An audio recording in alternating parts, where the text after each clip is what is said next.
We keep voting. I mean, the Republicans are voting almost unanimously to end it, and the Democrats keep voting against ending it. You know, they've never had this. This has happened like 18 times before. The Democrats always voted for an extension, always saying, give us an extension, we'll work it out. They've lost their way. What happens when politics meets pop culture? Can music, fame, and star power really sway democracy or even break the law? And what happens when a former president demands that Hollywood itself be investigated for political corruption? These are the questions taking over headlines as Donald Trump calls for a major investigation into Kamala Harris's campaign and her powerful network of celebrity supporters, including Oprah Winfrey, Beyoncé, Bruce Springsteen, and Bono. The outburst that started it all. It began with one of Trump's trademark late-night posts on Truth Social. He accused Harris's 2024 campaign of paying celebrities to endorse her under the cover of event production and concert fees. According to Trump, these payments weren't innocent. They were hidden campaign bribes.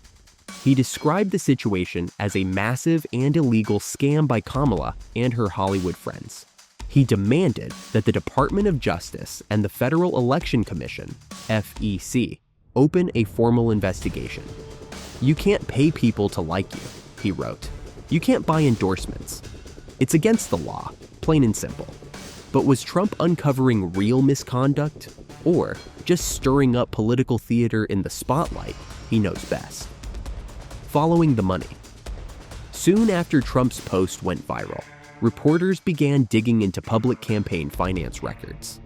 The numbers showed that Harris's campaign had indeed made payments to companies connected with major celebrities. One document showed that Oprah Winfrey's company, Harpo Productions, received about $1 million in October 2024 for event production services. That payment was tied to a televised town hall event where Oprah interviewed Kamala Harris about her vision for the country. Another record listed a payment of around $165,000 to Beyoncé's production company, Parkwood Entertainment. That was made just days after Beyoncé performed and voiced her support for Harris during a huge Houston rally. A third record showed about $75,000 going to Bruce Springsteen's Thrill Hill Productions for an event in Georgia. To Trump, those payments were proof of wrongdoing. He said they looked like under-the-table payoffs disguised as concert expenses. But were they really? The other side of the story. Harris's campaign pushed back immediately. A senior campaign spokesperson told ABC News that no celebrity was ever paid for their endorsement.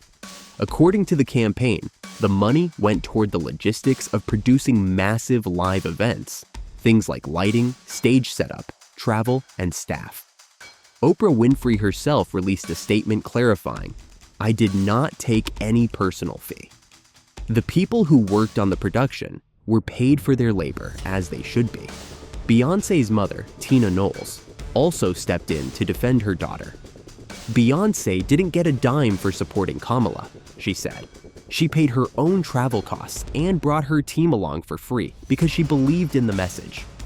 So if no personal money went into the star's pockets, can we really call it corruption? Or are these just normal costs of producing big campaign events in an entertainment-driven era? What the law actually says. The Federal Election Commission, the agency that regulates campaign finances, allows campaigns to pay vendors and production companies for services that help run events. That includes costs tied to concerts, stage shows, and appearances by celebrities, as long as the payments are disclosed and not personal income to the performer.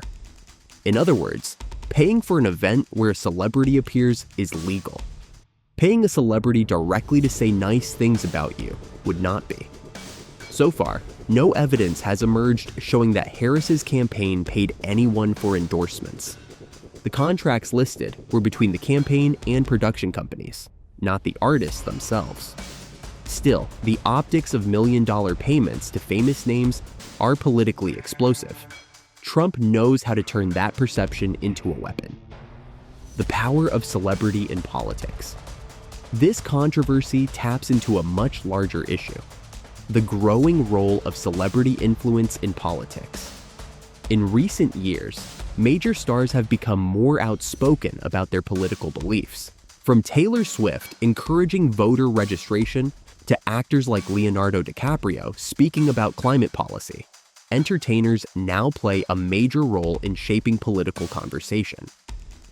Kamala Harris's campaign leaned heavily on that trend. Her rallies often looked like music festivals, with big screens, celebrity hosts, and live performances. Support from figures like Oprah, Beyoncé, and Bruce Springsteen helped attract crowds and dominate social media feeds. But that same visibility makes her a target. Trump, who has often clashed with Hollywood figures, paints these endorsements as evidence of elitism. He claims they show a cozy alliance between liberal entertainers and the Democratic establishment. An alliance he insists is unfair to ordinary Americans. Could his attack be less about legality and more about creating an us versus them narrative between regular voters and celebrity elites? A familiar strategy. For Trump, accusing opponents of corruption and manipulation has long been part of his political playbook. He knows that few stories catch the public's eye, like those involving fame and scandal. By linking Kamala Harris to big-name entertainers, he revives his image as an outsider fighting against the establishment. It's also worth noting that Trump has had his own celebrity connections in politics. From Kanye West's visits to the Oval Office to Kid Rock and Ted Nugent performing at his rallies. The difference, he argues, is that his supporters weren't paid. They came because they love America. But that raises another question. If paying for a celebrity's production company counts as corruption, then what about using campaign funds for large-scale rallies with performers? Where do we draw the line between campaign spending and personal endorsement? The public's reaction. The public's response has been sharply divided. Trump supporters echo his demand for an investigation, arguing that the payments prove how fake celebrity endorsements can be. They see it as further evidence of bias in both media and entertainment. Harris supporters, on the other hand, call the accusations baseless. Many see Trump's claims as another attempt to distract from his own legal challenges and reignite his feud with the cultural elite. Social media has turned into a battleground. Hashtags like #OprahGate and #CelebsForKamala trended side by side. Some fans posted memes mocking the idea of Oprah being bribed to support a candidate. Others argued that Hollywood's influence over elections needs greater transparency. The story has also sparked deeper questions among everyday voters. Should celebrities have such a large voice in politics? Are their endorsements genuine expressions of belief, or polished marketing campaigns that blur the truth? The bigger picture. Underneath the headlines lies a real dilemma for modern democracy. Political campaigns have become enormous productions, complete with music, branding, and storytelling. The line between campaign rallies and entertainment events has grown thin. So what happens when that showmanship becomes part of how voters choose? Does it empower people through connection and culture, or does it cheapen politics into spectacle? Trump's accusations, whether true or not, highlight that tension. They force Americans to ask whether elections should be about policy or popularity. If celebrities help inspire voter turnout, is that a win for democracy or a manipulation of it? What comes next? As of now, there is no official investigation by the FEC or the Department of Justice. Legal experts say it's unlikely one will happen unless new evidence appears. Still, the controversy could push regulators to review how campaigns report payments to celebrity-owned businesses. Meanwhile, both Harris's team and the celebrities involved seem eager to move forward. Oprah has stayed silent since her clarification, Beyoncé has focused on her world tour, and Bruce Springsteen has ignored the political chatter altogether. But Trump's posts continue to fuel speculation and media coverage.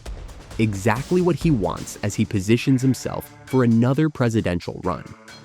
Could this story fade away quietly, or will it evolve into a symbol of a larger debate about money, fame, and political influence? In the end, the controversy reveals how deeply entertainment and politics have merged. Campaigns now look like concerts, and concerts look like campaign ads. The stage lights blur the boundaries between authenticity and marketing, between conviction and performance.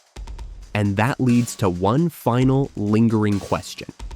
In an age when every cause has a celebrity face and every campaign has a soundtrack, who really holds the power? The politicians, the stars, or the audience watching from home? Thanks for watching. Don't forget to like and subscribe to our YouTube channel.